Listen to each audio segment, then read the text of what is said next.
Good afternoon everyone, Country Flyboy here, and today, a Flight Simmer's thought on Flight Sim World. Now, I did an actual review of Flight Sim World as a standalone application for games and Flight Sim newcomers in a separate video. This video is more tailored towards established Flight Simmers. In the other review, I went over Flight Sim World as a standalone game. It's linked below, watch that if you're interested. I make some points in that video you won't find repeated here. This video is going to talk about things Flight Simmers may be interested to know, as well as whether or not I think Flight Sim World would be worth purchasing. And just to piss some people off right now, I will compare Flight Sim World stock to FSX with add-ons. Now, I used to frown on this too with FSX versus X-Plane, but I've thought about it some more and I've come to realize it's really not an unfair comparison to make. After all, if you want to sell a product, you shouldn't sell people what they already have. Lastly, I'm not going to give a score in this video. I did in the standalone review, but here I found it much harder to give a score. I will, however, give my overall opinion on Flight Sim World and whether I think you should buy it or not. One other thing. I make reference to some recent events within the Flight Sim industry and community in this video. If you're watching in the future, keep that in mind. A lot of this script was written prior to those events. I had to rewrite some parts of it, but it's a long script at more than 9,400 words, so I may have missed something. Firstly, I want to talk about the decision to use the Flight Simulator engine from Microsoft. In the credits, we can see Flight Sim World is powered by Microsoft Flight Simulator technology. This leads me to believe Flight Sim was purchased as an engine from Microsoft, not as an IP. Now, we all know FSX had some issues, and although this is technically the same engine that ran FSX, we must also remember it did run Flight too. Remember Flight? It was more stable and frame rate friendly than FSX was. This is also essentially the same engine that runs P3D, including version 4, and it was going to run Microsoft's Train Simulator 2 as well. The other option would have been using another game engine such as Unreal, which would have been awesome, but would also increase the amount of work by a factor of 10. The Flight Sim engine provides a working, realistic engine that already contains everything you need to get a game started. World scenery, navigation elements, traffic, the list goes on. Imagine trying to start a Flight Sim from nothing but a base game engine like Unreal. Could you do it? Yes. Is it going to take a long time? Yes. So long that it might not be worth it? Probably. Flight Sim is a competitive market. You don't have to imagine.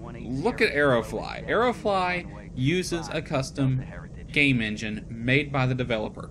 Whilst good in its own right, I don't think it's unfair to say it's not good enough to compete with X-Plane, P3D, or FSX. Look at the numbers. Big pond, small fish. Seeing this happen and knowing there have been improvements made to the engine since FSX, it's no real surprise anyone would choose to go with the Flight Sim engine. The math says do it. There have been several improvements made to the engine unique to Flight Sim World that separate it from FSX and its predecessor Flight in many ways. The inclusion of AccuFeel as a default script makes a big improvement. But there have been many other things. Compared to default FSX airplanes, default Flight Sim World airplanes have more functionality to them. But there are also sadly some areas I don't feel enough improvement was made. The GPS is still only capable of loading approaches, but not arrivals or departures. This is because the default nav data does not support these procedures. This is one thing I really wanted to see added on a default level. Fun fact is that FSX, and by extension Flight Sim World, does support all leg types for instrument approaches, well, all except for RF. FSX doesn't support RF, Flight Sim World may, I'm not sure. It's really a case of making it so the sim supports arrival and departures, and making it so the GPS can load them. Now, I know that's no small task, but I think one of the things holding Flight Sim World back is when you get right down to it, there's not a lot of difference between it and P3D. There are some, including some big ones we will talk about soon, but as of now, anyone coming from FSX or thinking about switching from P3D or X-Plane, there's not a lot for them to grasp onto, and what differences there are just not enough. Nav data was updated, but sadly it's already out of date, and I'm hoping Dovetail will at least provide an annual update to the nav data. Using Steam, that seems like it would be a pretty easy update to do. Like when a bug fix or new feature update is added, maybe update the database too, at least once a year. Maybe it's expensive. I'm sure Jeppesen data is not cheap. So that would probably be dependent on the success of the title. That's a more obvious gripe, but there were some under the hood stuff that I want to talk about. The world is not near as alive as it really could be. There's still a lot of objects in the libraries that go unused. Some of them could go to really make the world more believable, like that Delta V rocket. But probably my biggest disappointment is the lack of consequences. Example time! FSX knows whether or not a given aircraft is pressurized. There are even key commands to select cabin pressure, cabin rate, and dump pressure. But there are no consequences for climbing to a high altitude in an unpressurized airplane. In both X-Plane and DCS, if you did this, you would black out. But in FSX, and by extension P3D and Flight Sim World, doing this has no effect, no consequence. This is one thing I was hoping to see expanded. There needs to be consequences for things like this. Now I know what everyone is going to say, but add-ons! Here's the thing. I have a chart a little later in the video that will really drive this home more, but I don't care about add-ons. The main reason I'm still on FSX is that I have FSX dialed into my liking, and so far, not one single sim has demonstrated it does enough differently to justify leaving FSX. The switching costs are just too high for comparatively little gain. The fact of the matter is Dovetail, Lockheed, and Lambda Research should not and cannot depend on add-on devs to make up the shortcomings. There needs to be more included by default on all sims. Add-ons are getting more and more expensive, and now you have to worry about them containing malware. Currently, we buy add-ons to make up for shortcomings in our chosen sim. This is wrong. It's bad, and it needs to change. We should buy add-ons not because we have to, but because we want to. The dependency of add-ons holds all the simulators back, and recent events show that it may be a risky endeavor for the sim creators to continue depending on add-ons the way they currently do. So starting out, I want to talk about new features for Flight Sim World.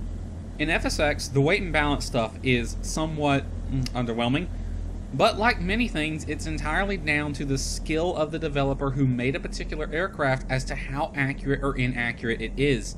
In FSX, you define weight and balance stations and how much weight is in them. That changes where the CG is located. This is actually a good way of doing it, as it's almost exactly how you do a real aircraft. However, station data was limited. You only could define station weight and location. And I was hoping someone in the future would add a way to classify stations as well as set a maximum allowable weight for stations. And that is exactly what Dovetail did. Weight and balance stations can have maximum weights assigned to them along with station classification, i.e. pilot, passenger, or baggage, and even denote whether that station is required to fly the plane. This plays into one of my favorite new features, and that is the passenger system and improved payload editor. There are now two ways to edit the payload. The traditional method has become more of an advanced method. Now there's a quick edit feature. You simply decide upon the passenger load, and the sim will add or remove weight from the appropriate stations. This is actually just like add-on planes available for FSX. All of your favorite add-ons, even the ones using custom loaders, still use the default payload system, because really there's nothing wrong with it. All the custom loading programs do is the math needed to convert a passenger load to a weight and apply it to the different stations. This has been replicated on the default level now and is a welcomed feature. Keep in mind, you can still set weights like you used to, although the interface has been improved greatly with sliders and information boxes that warn you when you get too heavy.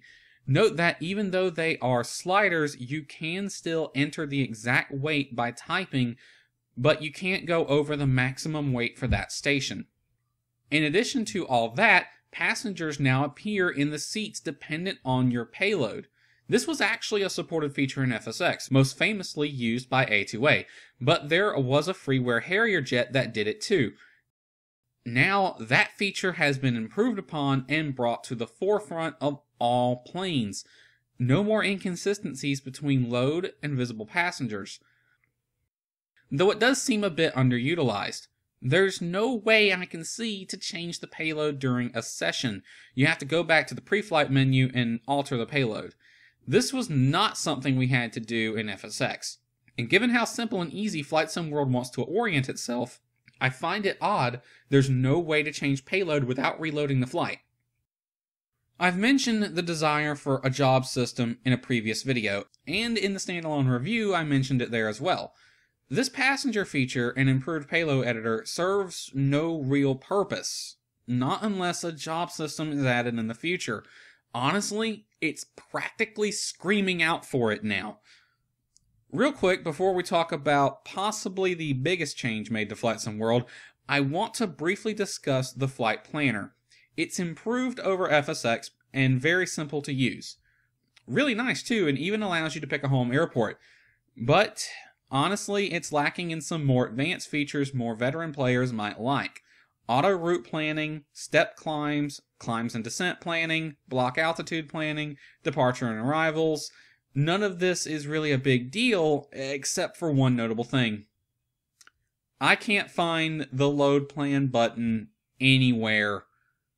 So this means it's difficult, though not impossible, to save a plan with an external planner that supports some of these features, such as a little nav map, and then load that plan into the sim like we could with FSX.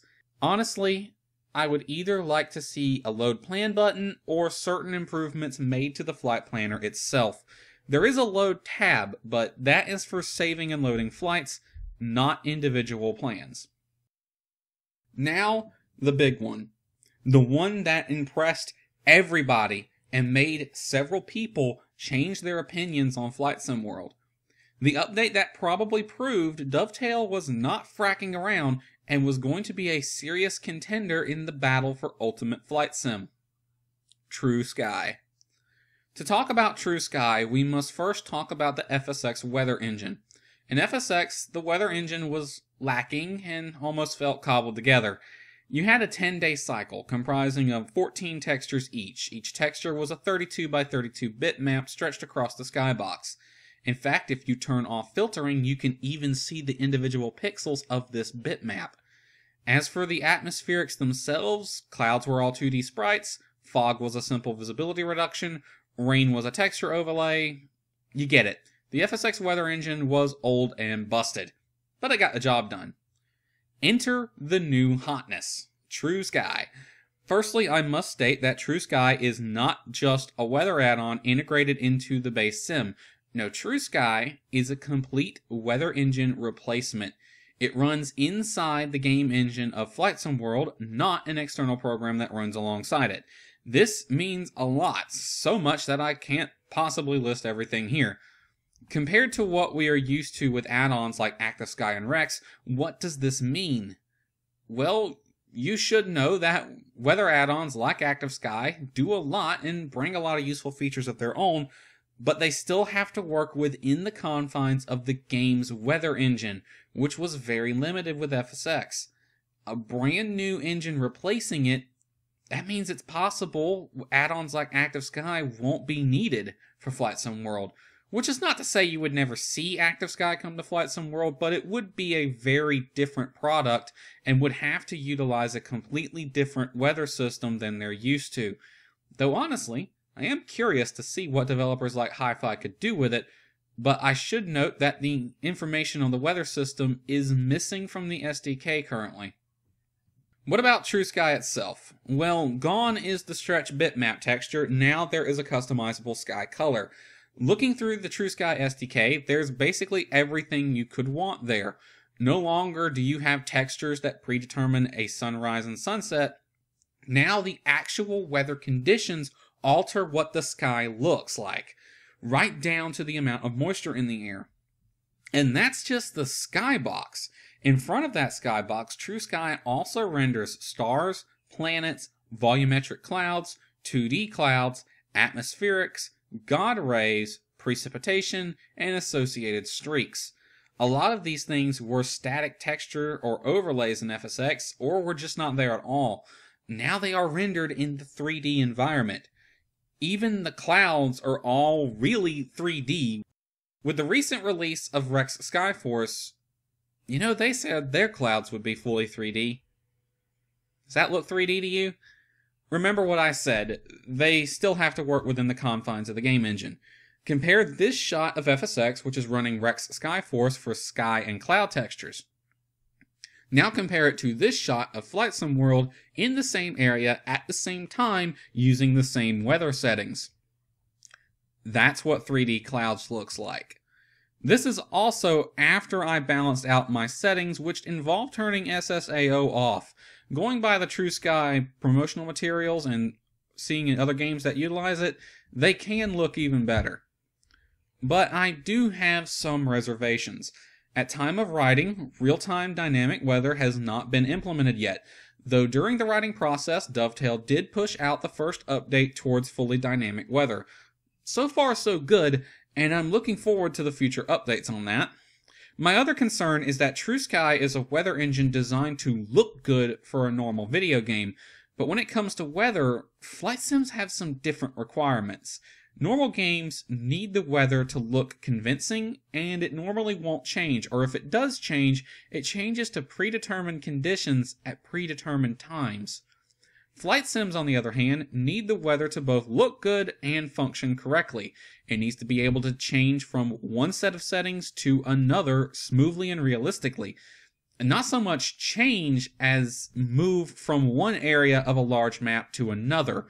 We also don't know what those settings will be until right before we need them to be that way. And we are dealing with an entire planet here, not a comparatively small map. But honestly, this is not too much different from how it is now. The only weather products updated in real time are radar and satellite images. Even they are only updated every 10 to 30 minutes respectively. METARs are updated every hour, and Winds Aloft is updated every 6 hours. Combined with the download and processing time it takes for these conditions to be put into the sim, your weather is probably running at least 3 minutes out of sync with reality. A full hour out of sync at most. That's not even considering weather observations are essentially outdated the moment they are published. Show up at an airport 20 minutes before a new METAR is due to be published, and you can see a big difference between current METAR and actual conditions.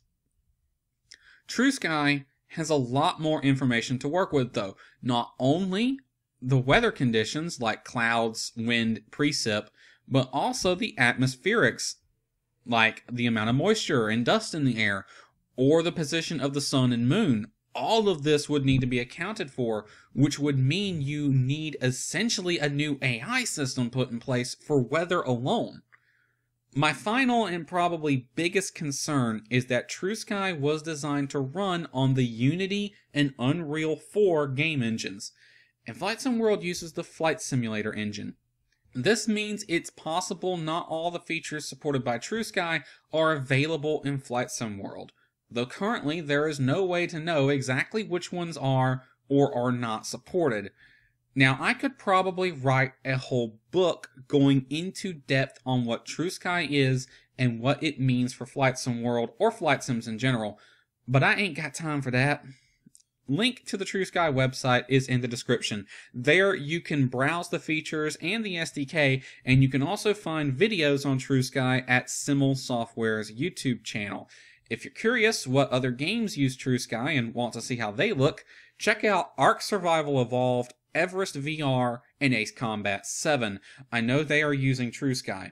According to Simul Software, TrueSky is also used by games from Microsoft Game Studios, Sony Interactive, Bohemia Interactive, and Square Enix. So the SDK. Honestly, there's not much to say about the SDK. There's online documentation and anyone who owns Flight Sim World can download it. Both of these are an improvement over the FSX SDK, but I was really hoping for more, notably with the thing you download. As I can see right now, it's only a thing for making missions, and currently only missions are supported on the Steam Workshop. I was really hoping to see more. We still have to edit aircraft CFG files by hand. We really need a GUI program to do it. I'm willing to bet the reason X-Plane has better freeware planes is because of PlaneMaker, whereas with FSX the vast majority of freeware is a joke. I believe this is due to the vast majority of devs not knowing what can or cannot be done by the sim. Pressurization is supported by default, as are droppable external fuel tanks, and many more things that are very underutilized. I still have to fix errors in CFG files by even payware add-ons, and I'm 100% certain it's because of the fact that we still have to edit the CFG files by hand. Also, please, the hobby needs Steam Workshop support. And currently only missions are on there. Gods, I really want to be able to distribute scenery and aircraft with that. It would make things so much easier compared to even the best FS mod sites out there. When Workshop support came to American Truck Simulator, I completely stopped using the external mod sites. If it's not on the Workshop, I just don't download it anymore for ATS, not just because it seems all the external mod sites want to put a million viruses on my computer, but because they are all a complete train wreck, or truck crash, in terms of usability compared to the Steam Workshop. They're often ugly, with invasive ads and a non-zero amount of security warnings. Not only that, but Dovetail said taking advantage of the flight sim community's wealth of knowledge is something they wanted to do. If that is true, then this is how you do it. Fully embrace the Workshop, make it a feature. In cities, it's front and center on the main menu. Same with Planet Coaster. What Flight Sim World needs to do is implement a mod manager in-game, then add full Workshop support for aircraft and scenery. The SDK is functional, but not as good as it could be. I would like to see more done with the included GUI tool, and more done with the Workshop. In its current state, it doesn't shake up the sim community in the way it needs to.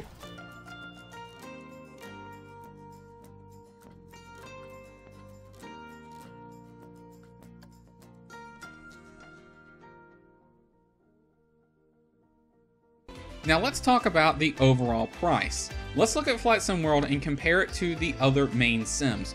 We're going to take a look at each sim at its base level and see how much money it cost in add-ons and DLC to get the same level as Flight Sim World stock. Here's a chart. All prices are shown in US dollars. As you can see, Flight Sim World is by far the most affordable sim on display. The most expensive sim on display is P3D, and Flight Sim World is a full 89% cheaper than it. But do keep in mind, whilst AccuFeel and Orbex are included in Flight Sim World, the aircraft selection is far smaller compared to other sims. The aircraft price shows the amount of money needed to purchase the aircraft that are in Flight Sim World sans Piper Cub. Flight Sim World default planes are not included as default in any other simulators that I can tell, but other sims have a larger selection of aircraft included by default. On the other hand, Flight Sim World includes AccuFeel and Orbex Global, and no other sim does. Exclude the aircraft from both FSX and P3D, and the real price becomes $125 and $160 for FSX and P3D respectively.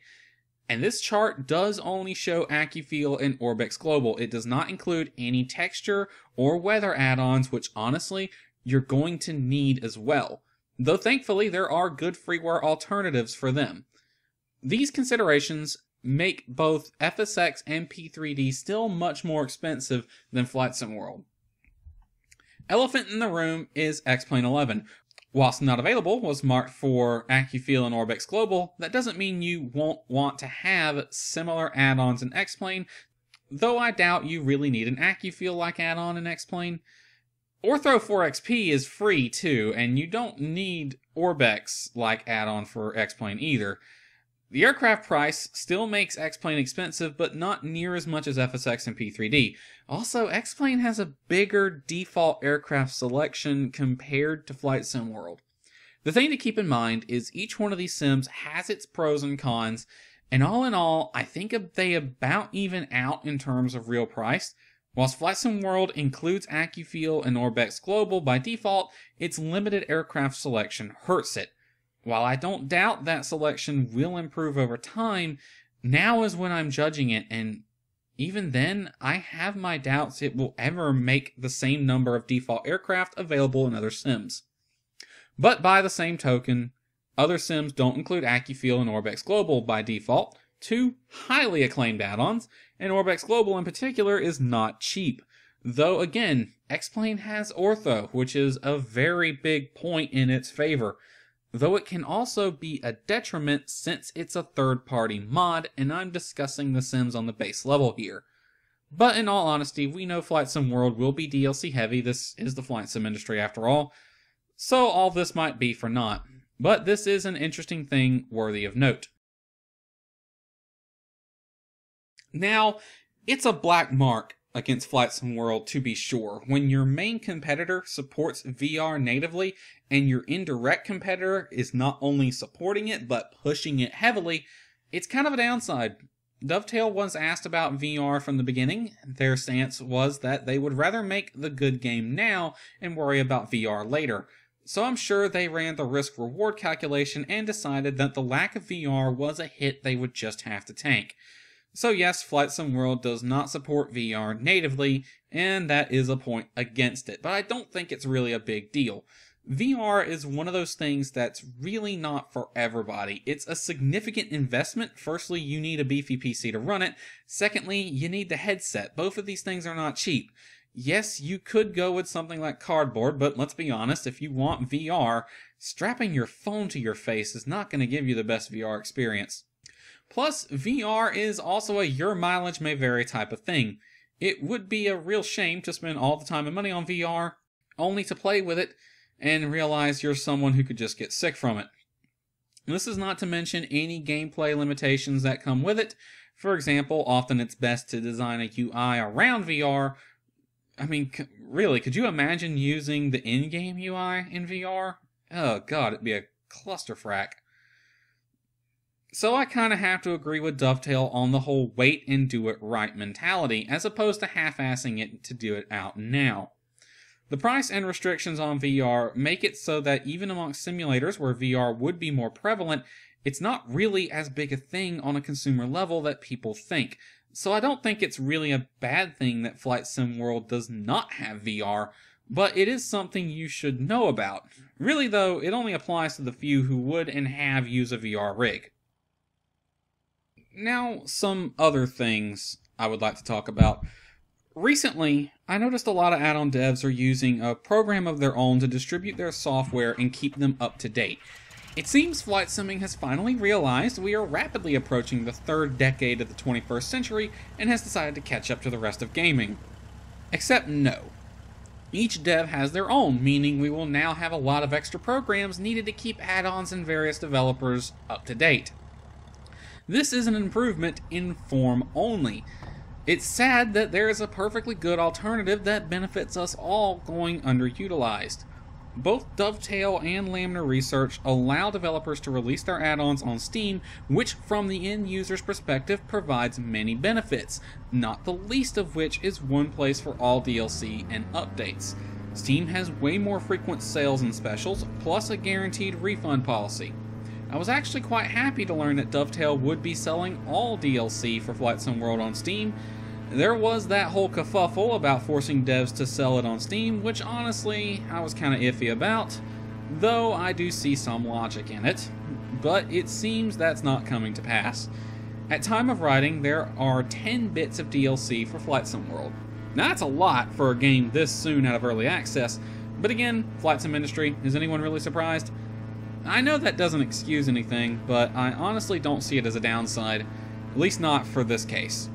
There's another upside too. Looking through the DLC, prices are not bad. The PA-28 Aero is $7 cheaper on Steam than it is from Just Flight. The FS Flight Control add-ons are broken up into parts. It seems you can purchase them all as one package from the developer if you'd like, but that's at a price of $64.95 compared to the most expensive part on Steam being $19.99. Though if I do the math, if you wanted to buy all the FS Flight Control parts, it will be well over $100 on Steam. But looking through all the parts, it may be better breaking them up like that, as, to be honest, I don't see all these features having a lot of use. Make of the whole thing what you will. Anyway, comparing Steam's services to other flight sim stores, and the benefits become clear. One place for both sim and add-ons, including updates. Guaranteed refund policy, a thing most add-on stores lack. Easy purchase and download. I would love to see X-Plane using the Steam store for more DLC than it currently does, and I'm happy to see Flight Sim World embracing it. I honestly think having it on Steam is a much better path forward than we currently see happening. Recently, PCSimulations.org did an interview with the P3D development team confirming that P3D has no plans to sell anything on Steam. This honestly is no surprise, and I don't know why you would even ask them that. But there you go. I talk about this more in the next section, but I think over time, flight simmers will generally start to move away from P3D. It's clear that Lockheed wants to focus on the commercial market, and while right now the needs of both commercial and consumer roughly align, I believe that won't hold true forever. Lockheed is more than ready to accept money from the consumer market, but I doubt they will ever care about the demands of that market. They would rather let the add-on devs rule the roost there. Which, to be honest, I don't like the sound of. I do believe we are giving way too much power to the add-on developers who have proven themselves untrustworthy in the past, especially recently. High prices, no refunds, unprofessional behavior towards their own paying customers, the fear of having to pay full price every time a new sim version drops, and now we can't even trust them to not put malware in the installers.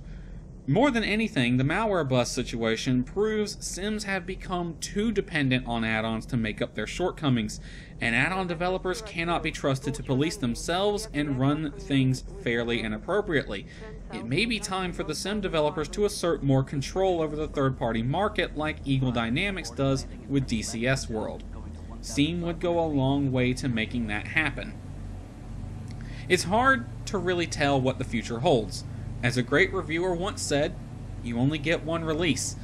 And sadly, I'm not impressed with Flight Sim World right now. Maybe in the future I will be, but so far it's joining the ever-growing pile of simulators that have failed to impress me. It seems P3D has a secure hold on the market as the new flight sim, though FSX is still no slouch. X-Plane had a good start, but lost momentum almost right out of the gate, though it does seem to be picking up steam again, albeit slowly.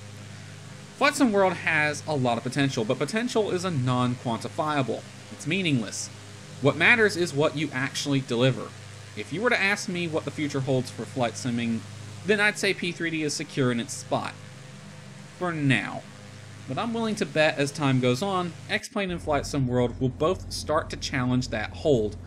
I know it's hard to see now, but so was FSX being top contender for as long as it has been. Fun little side fact here. About how long do you think it took between FSX releasing and the moment it surpassed FS9 in terms of users? FSX was released in 2006, so what year did the number of users surpass FS9? This picture comes from Delta Virtual Airlines, who thankfully published their statistics. At the time these statistics were taken, they were one of the biggest VAs around, with close to 10,000 flight reports per month being filed by their users. Though a single VA cannot speak for the entire community, being one of the biggest VAs at the time, I do think this is still an interesting point to note. And if you look at their statistics, 2011 to 2012 is about the time where we see the crossover happen for Delta Virtual. Now, I'm willing to bet the year was around 2012 for the community as a whole, a full 6 years post-release. I do remember most add-on developers still releasing FSX and FS9 versions of their add-ons at the time, FS9 did not go quietly into the night, it stayed around for some time. In fact, it's still in use by a small number of people. The fact of the matter is, in the world of sales, it does not matter who has the best product, nor does it matter who got there first. What matters is who makes the product that is just good enough. In some ways, I can see Flight Sim World becoming that platform. The one that's just good enough. I want to see more. I want to see a job system. I want better Steam Workshop integration. I want advanced options. I'm not unreasonable, but honestly, I have decided to stick with FSX for the time being. So far, none of the Sims have demonstrated enough to show they outweigh the switching costs for me. Flight Sim World made a good attempt, probably the best one, but it wasn't enough. But I nor anyone else has a crystal ball. It may be this time next year I'm using Flight Sim World almost exclusively, or X-Plane for that matter, possibly even P3D. Overall, can I recommend Flight Sim World for a flight simmer? Right now, no, I can't. There's not currently enough on display to say yes, but honestly, I can apply that same logic to both X-Plane and P3D too. Always in motion is the future, however, and remember FS9 did not go away overnight. FSX won't either. It will fade into obscurity over time, yes, but for now, it seems that's where I'm going to stay. I could recommend Flight Sim World to a newbie, however, but even then, I think FSX has more available to a newcomer, notably aircraft selection. In terms of approachability and usability, Flight Sim World all the way. But in aircraft selection, FSX blows Flight Sim World away, and we're talking flight sims after all, so aircraft selection is a big deal. Hopefully, some freeware devs like Allright Design, Myriad plus Rob, Andreas Coroner, and Tim Conrad can port their aircraft over to Flight Sim World. Seriously, guys, consider it. Having some freeware of the quality those guys make, Flight Sim World, that would really help. Without more content, more to do, better implementation of some concepts, there's not a lot available for veteran players. There's some stuff available for newcomers. Honestly, it seems Flight Sim World is a game developed for the long haul. It's a bold strategy, Cotton. We'll see if it works.